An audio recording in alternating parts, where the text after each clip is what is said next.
January 10th, 2011. The football world watched as Lionel Messi was crowned Ballon d'Or winner for the second year in a row.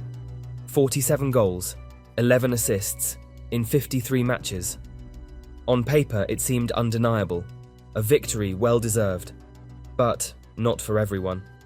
For many, this wasn't just unfair, it was a disgrace, a robbery.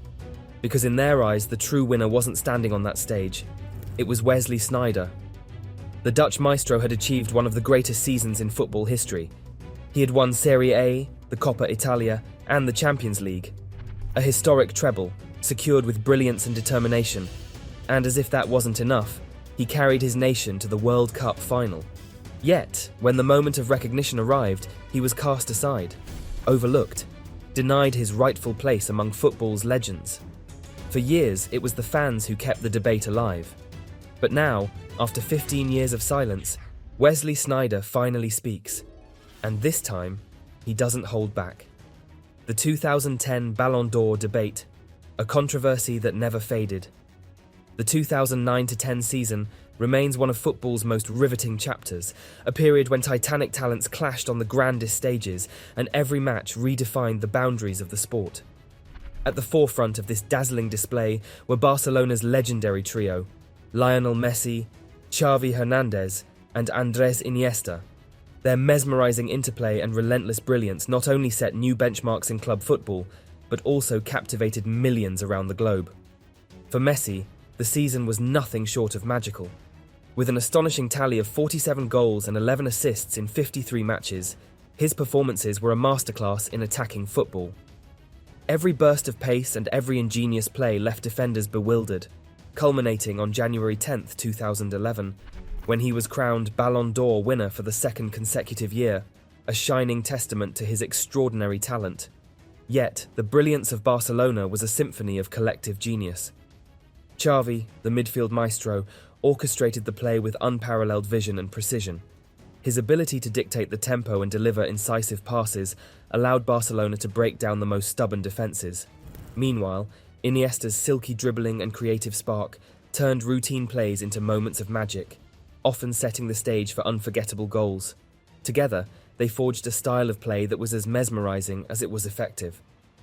Amidst the enchantment of Barcelona's campaign, another narrative was unfolding, a narrative centred on Wesley Sneijder. The Dutch virtuoso was busy crafting his own legacy with Inter Milan. Under the masterful guidance of José Mourinho, Sneijder became the heartbeat of a team that achieved the unthinkable, a historic treble. He was instrumental in Inter's triumphant wins in Serie A, the Coppa Italia, and the Champions League. His season was defined by moments of brilliance, precise passes, game-changing assists, and decisive goals that turned matches in his team's favour. On the international stage, Sneijder's influence was equally profound. He led the Netherlands on an epic run to the 2010 World Cup final, scoring 5 crucial goals and controlling the midfield with a blend of flair and determination that inspired his nation. Despite these monumental achievements, when the final Ballon d'Or votes were counted, Sneijder did not even secure second place. He ended up 4th, eclipsed by the luminous brilliance of the Barcelona trio. For many, this wasn't merely a matter of rankings, it was seen as a glaring injustice.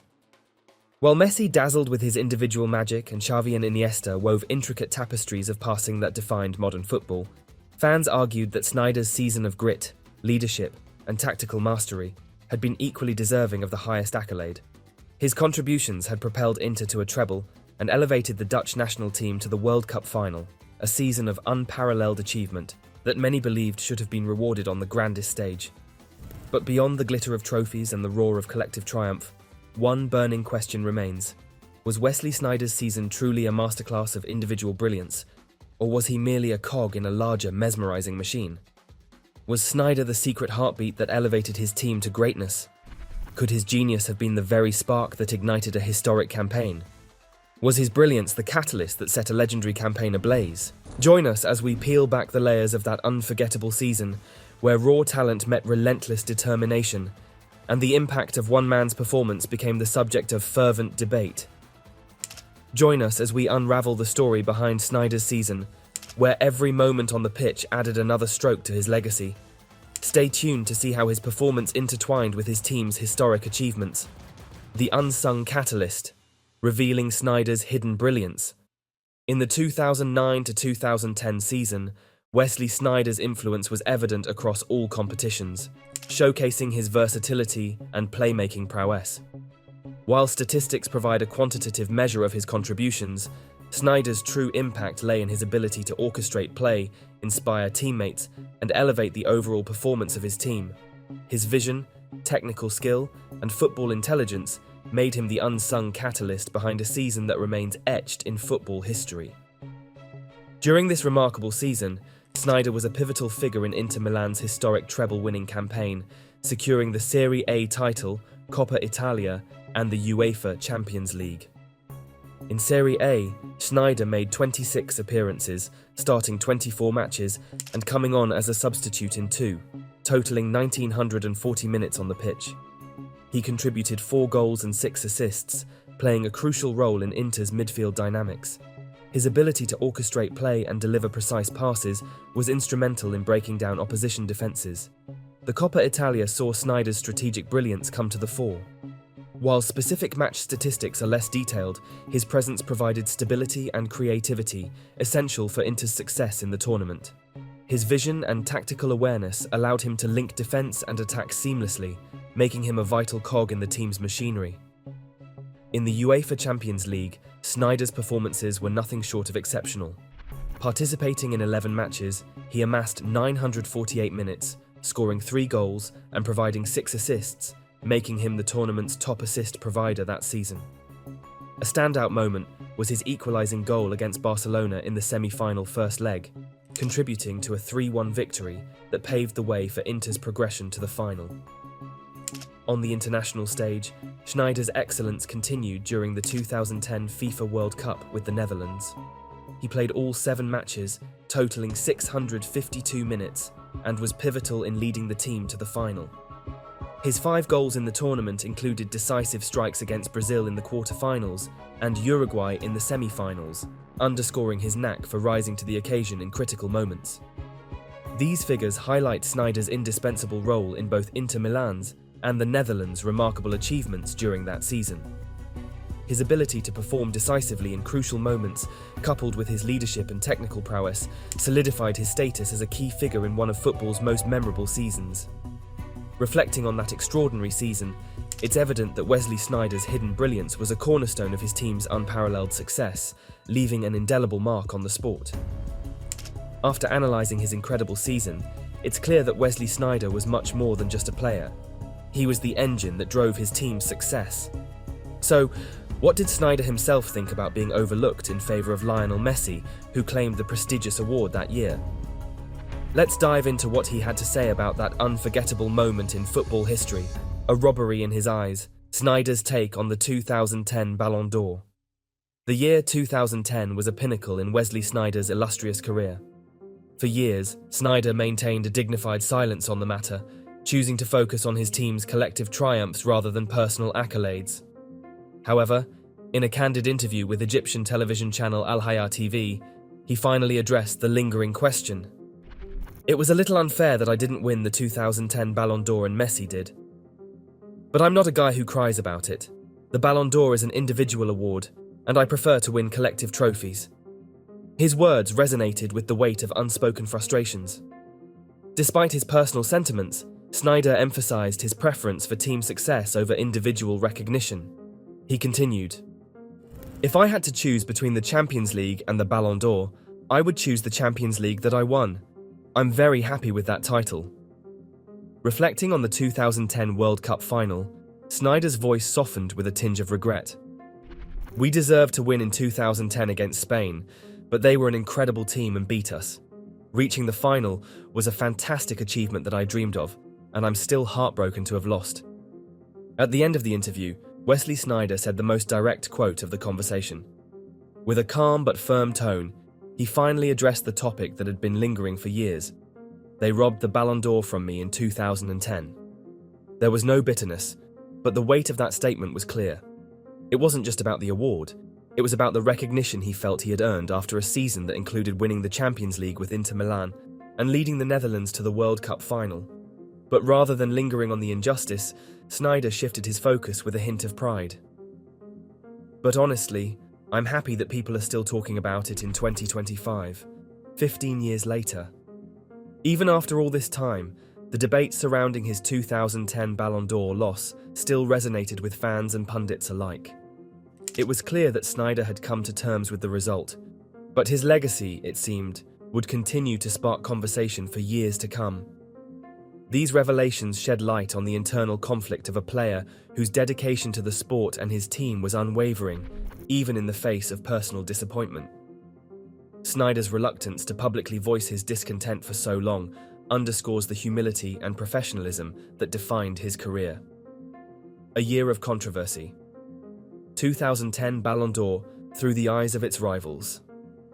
The 2010 Ballon d'Or, awarded to Lionel Messi, sparked a firestorm of debate that still resonates within the football community today.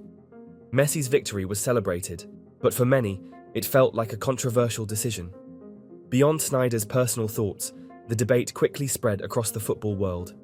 Players, coaches, and journalists all weighed in, each adding their own perspective to the discussion. Andres Iniesta, who finished second in the 2010 Ballon d'Or voting, displayed remarkable humility and sportsmanship in his response to the controversy. When asked about the outcome, he said with conviction, "Was I wronged in the 2010 Ballon d'Or? No, I was not wronged. It was won by the one who deserved it, and that is my friend Messi." Iniesta's words were not just a reflection of his own character, but also of his deep respect for his teammate and friend Messi. His acceptance of the decision was a testament to his commitment to the game's true values, humility and respect. Xavi Hernandez, another finalist in the 2010 race, echoed Iniesta's sentiments with a similar level of grace. "I never thought about the Ballon d'Or. I was happy with my role and I didn't care much about individual awards," Xavi remarked. His comment underlined a central truth. For Xavi, football was always about the team. The idea of individual accolades was secondary to the collective achievement, a philosophy that had been key to Barcelona's dominance during that era. Jose Mourinho, the mastermind behind Inter Milan's historic treble, also defended Messi's Ballon d'Or win. With a wink and a nod, Mourinho stated, "I don't like to say it was robbed." Who won it? Messi. So, not robbed. Though he recognized Sneijder's pivotal role in Inter's triumph, Mourinho did not shy away from acknowledging Messi's exceptional performances that season, which had captured the hearts of millions. Rafael van der Vaart, a former teammate of both Sneijder and Cristiano Ronaldo, was among the few who boldly voiced his belief that Sneijder had been unfairly overlooked.